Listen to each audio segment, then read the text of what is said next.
Hutan angin sunyi, selalu diselimuti kabut tebal setiap malam. Pohon-pohon menjulang tinggi, seolah menutup langit dari pandangan. Di tengah hutan itu, berdiri sebuah pohon tua raksasa dengan batang hitam berliku dan akar yang menjalar, seperti cakar besar mencengkeram tanah. Orang-orang menyebutnya pohon bisikan, sebuah tempat yang dikenal penuh misteri dan tak pernah didekati setelah matahari terbenam. Dita memasuki hutan itu seorang diri. Senter di tangannya menembus kegelapan, menyorot tanah basah yang ditutupi dedaunan. Setiap langkahnya menimbulkan bunyi renyah di bawah kaki, berpadu dengan suara angin yang sesekali bertiup pelan. Semakin dalam ia melangkah, semakin berat udara yang ia hirup. Seolah hutan itu menutup dirinya rapat-rapat dari dunia luar.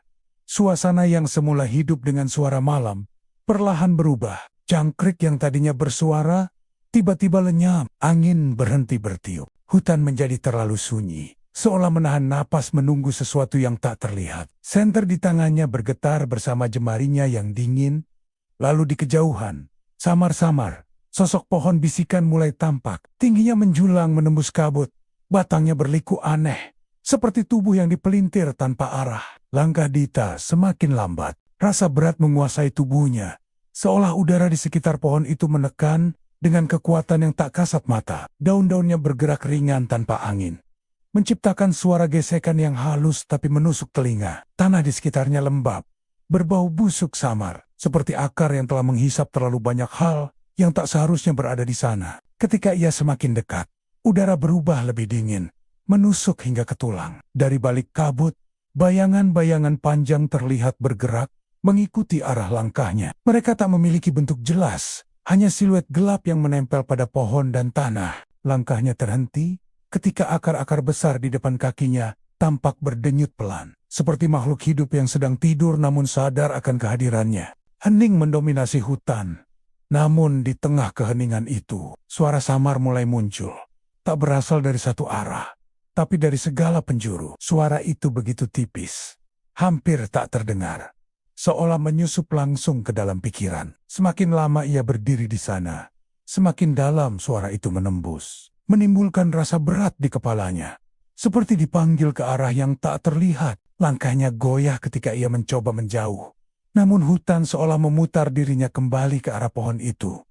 Jalannya berubah, pohon-pohon berpindah tanpa suara, menciptakan lorong-lorong gelap yang tak ada sebelumnya. Kabut menebal, hingga jarak pandang hanya tinggal beberapa meter. Di antara kabut itu, bayangan besar melintas, tinggi, tipis, dan bergerak tanpa suara. Udara menjadi pekat, dedaunan berguguran perlahan, jatuh tanpa angin, menutupi tanah hingga tak lagi terlihat. Aroma tanah basah berubah menjadi bau besi yang tajam. Akar-akar pohon di sekitarnya tampak memanjang, merambat perlahan di atas tanah, seperti mencari sesuatu. Tiba-tiba, di kejauhan, sebuah gubuk tua muncul di antara pepohonan. Kayunya lapuk, atapnya hampir roboh, dan pintunya terbuka sedikit. Tanpa pilihan lain, ia masuk. Di dalamnya gelap dan berdebu, hanya diterangi cahaya redup dari celah atap yang retak. Di atas meja tua, terdapat buku besar dengan sampul kulit retak. Halaman-halamannya berisi gambar-gambar aneh, pohon yang sama, bayangan-bayangan tanpa wajah, dan simbol-simbol kuno yang tak dimengerti. Udara di dalam gubuk itu lebih dingin dari luar. Lantai kayunya berderit setiap kali ia melangkah. Di sudut ruangan, bayangan gelap memanjang, tidak sesuai arah cahaya. Kabut mulai merayap masuk melalui celah dinding, mengisi ruangan perlahan. Saat ia menutup mata sejenak, dunia berubah. Gubuk itu lenyap. Ia kembali berada di tengah hutan, berdiri tepat di hadapan pohon bisikan. Pohon itu tampak lebih besar, lebih dekat, dan dari batangnya, retakan panjang terbuka, menyerupai mulut yang menganga lebar. Dari dalam retakan itu, udara dingin berhembus keluar, membawa aroma busuk yang menusuk hidung. Bayangan-bayangan tanpa bentuk muncul dari akar, bergerak mengelilinginya, semakin lama semakin banyak, hingga menutup semua arah pandang. Langit di atasnya menghilang, tertutup gelap pekat. Tanah di bawah kakinya bergetar pelan, seperti denyut jantung raksasa di bawah permukaan bumi. Di tengah kegaduhan yang tak bersuara itu, ia merasakan tubuhnya semakin berat, seolah ditarik perlahan mendekati pohon.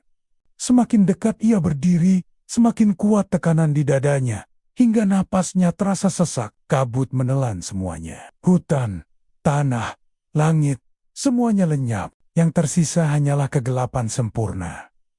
Dalam gelap itu, sesuatu bergerak, besar, tak berbentuk, tapi terasa mengawasinya dari jarak yang sangat dekat. Udara bergetar seolah dipenuhi kehadiran yang tak terlihat, dan dunia terasa berhenti. Ketika akhirnya cahaya kembali muncul, ia sudah berdiri di tepi hutan, tepat di tempat ia memulai perjalanan.